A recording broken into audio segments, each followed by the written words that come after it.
여러분 안녕하십니까? 어제 동해와 속초, 횡성에서 2명씩 모두 6명의 코로나19 확진자가 발생한 데 이어 오늘은 동해, 횡성, 원주에서 5명의 확진자가 추가로 나왔습니다.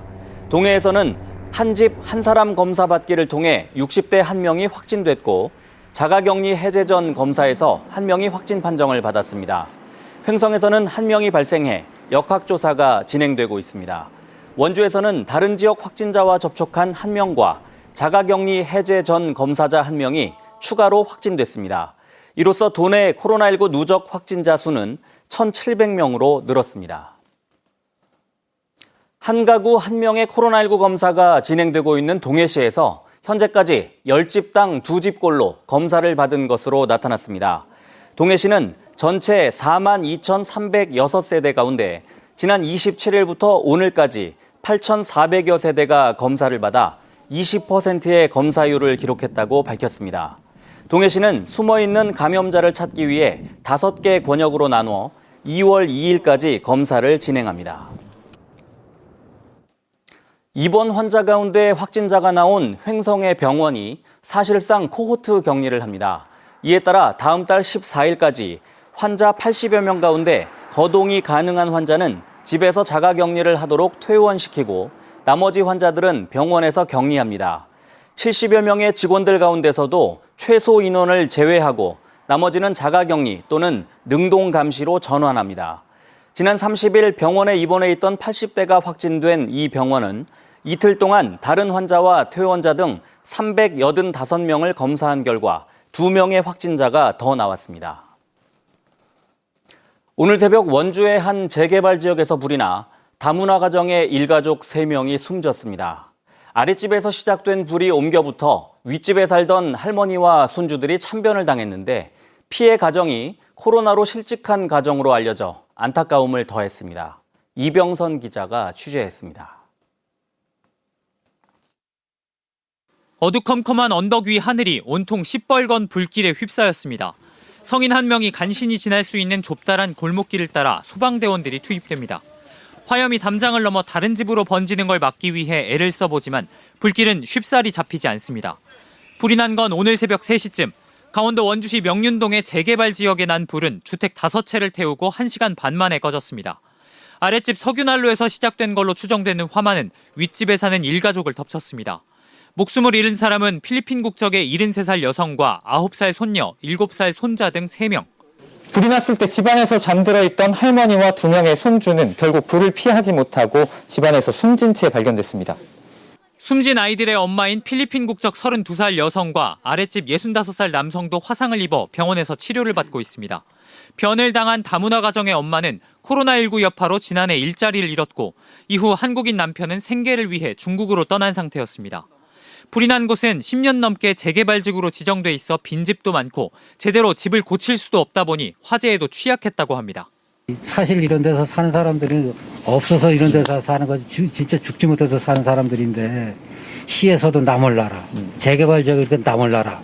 소방차가 들어갈 수 없을 만큼 길이 좁은 데다 오래된 주택 20여 채가 빽빽하게 밀집해 있어 화재 진압은 더더욱 어려웠습니다.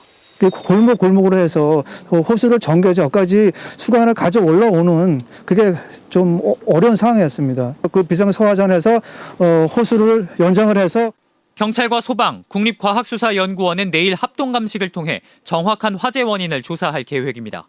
MBC 뉴스 이병선입니다. 코로나19로 중소제조업체의 경영난이 심해지고 있는 가운데 지역 업체를 인터넷 네트워크로 연결하는 강원도 인터넷 쇼핑몰이 관심을 끌고 있습니다. 강원도 인터넷몰은 기존 인터넷몰과는 달리 높은 신뢰도와 저렴한 수수료가 장점이지만 낮은 인지도가 문제입니다. 박민기 기자입니다. 양구에서 전통 한과를 생산 판매하는 영농조합법인. 설 연휴를 앞두고 전국 각지에서 쏟아지는 주문량을 맞추기 위해 여념이 없습니다. 2대째 전통 한과를 만들고 있지만 판매 방식은 많이 달라졌습니다. 전통시장이나 도매상을 찾거나 인지도가 낮은 자체 홈페이지를 일일이 관리할 필요가 없습니다. 강원도가 운영하는 시군몰에 등록비 10,000원가량만 내면 제품 홍보에서 주문 판매까지 일사천리로 이뤄집니다. 일반 홈쇼핑은 워낙 단가가 센 걸로 알고 있고요. 일반 몰에 입점을 했을 때 수수료가 12%에서 17%까지 적용을 해달라고 합니다. 그런 입점 수수료가 발생되지 않습니다. 이처럼 낮은 수수료에다 공공기관이라는 장점으로 인해 강원도 인터넷 쇼핑몰을 이용하는 도내 업체는 750여 곳에 달했습니다. 강원마트와 시군몰 매출도 가파르게 성장해 2017년 93억 원에서 지난해에는 158억 원을 넘어섰습니다. 특히 설 연휴를 앞두고 특별 판매 기획전을 연 시군 13개의 인터넷몰 거래량은 1,400여 건으로 지난해 설 연휴보다 6배가량 늘어났습니다. 재작년에 11월, 12월 운영 실적보다는 거래량이 약 한 280% 정도 증가가 됐고 매출액은 290% 정도 증가가 됐습니다. 그래서 약 한 3배 정도 증가가 됐다고 1년 사이에 볼 수 있겠습니다. 하지만 속초와 하천, 철원 등 5개 시군은 강원도 시군 인터넷몰에 참여하지 않아 도내 전역을 연결하지는 못하고 있습니다. 특히 강원마트와 시군몰이 상대적으로 인터넷상 인지도가 낮은 점은 앞으로 해결해야 할 과제입니다. MBC 뉴스 박민기입니다. 강원도가 오는 5월 15일까지를 봄철 산불 조심 기간으로 정하고 도내 164개 기관에서 산불 방지 대책 본부를 운영합니다. 도내에서는 최근 10년 동안 연평균 71건의 산불로 554헥타르의 산림 피해가 발생했습니다. 산불 원인은 입산자 실화가 46%로 가장 많았고 논밭두렁 태우기와 쓰레기 소각 등이 20%를 차지했습니다. 강원도는 산불이 발생하면 초기에 진화하기 위해 강원도 전체에 산불 진화일기 30대를 준비시키고 있습니다. 자치경찰제 시행을 앞두고 강원도가 내일 자치경찰위원회 추천위원 회의를 열고 준비 작업을 시작합니다. 추천위는 자치경찰위원회 위원 후보자를 추천하고 업무 수행 적합성과 자격 요건 등을 심사해 최종 2명의 위원을 도지사에게 추천합니다. 강원도는 3월까지 위원 구성을 마무리하고 사무국 조직 설립과 사무공간 조성 등 준비 작업도 차질 없이 진행해 4월부터는 시범 운영을 시작하겠다고 밝혔습니다. 강릉 정동진 지구의 부동산 투자 이민제 지정 기한이 오는 2024년까지로 연장됐습니다. 법무부는 2024 동계 청소년 올림픽의 성공 개최를 지원하고 외국인 투자 유치를 촉진하기 위해 강원도의 기한 연장 신청을 받아들였다고 밝혔습니다. 다만 투자 금액을 기존 5억 원에서 7억 원으로 올렸습니다. 강릉 정동진 차이나 드림시티 사업은 호텔과 콘도, 힐링시설을 갖춘 복합 휴양 공간을 조성하는 것으로 중국과의 사드 배치 갈등으로 사업 추진에 어려움을 겪고 있습니다. 한편 부동산 투자 이민제는 기준 금액 이상을 투자한 외국인에게 거주 자격을 주고 5년을 넘으면 영주권을 부여하는 제도입니다. 원주시가 학성동 도시재생 사업의 자생적 성장 기반을 만들기 위해 도시재생 주민공모 사업을 진행합니다. 도시재생 사업에 관심 있는 5명 이상의 주민단체 또는 원주에서 활동하는 협동조합이나 사회적 기업 등 비영리단체면 누구나 참가할 수 있습니다.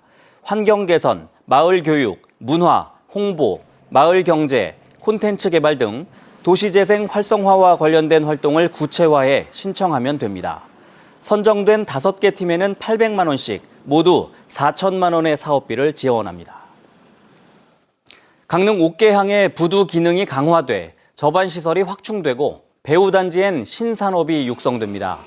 해양수산부의 제4차 항만 기본계획에 따르면 강릉 옥계항에 5만 톤 규모의 선박이 접안할 수 있는 부두가 증설됨에 따라 기존 시멘트와 유연탄 외에 다른 광석을 수출입할 수 있게 됐습니다. 또 옥계 일반산업단지의 수출입 물동량 증가에 대응하기 위해 접안시설도 확충돼 신산업 육성에 도움될 것으로 보입니다. 강원도교육청이 코로나19 장기화로 침체된 지역경제를 돕기 위해 지방교육재정 63.5%를 상반기에 조기 집행합니다. 강원도교육청은 올해 지방교육재정 6,803억 원 가운데 63.5%인 4,320억 원을 상반기에 집행하고 최종 집행률은 사상 최고치인 98%를 목표로 예산을 운용한다고 밝혔습니다. 대상 예산은 맞춤형 복지비와 교육 운영비, 학교 체육관 등 시설비 건설 예산 등이며 2주 단위로 집행 상황을 점검할 방침입니다. 해양수산부가 항만 지역 주변 주민들을 대상으로 설문조사를 한 결과 항만 주변의 대기오염이 도심지보다 심하다는 응답률이 44%로 나왔습니다. 항만 지역의 대기오염 물질 배출원에 대해서는 주민들은 화물의 영향을, 항만 근로자는 선박의 영향을 첫 번째로 꼽았습니다. 항만 지역의 대기질 측정망에 대해서는 65%가 충분하지 않다고 응답했습니다. 뉴스를 마칩니다. 고맙습니다.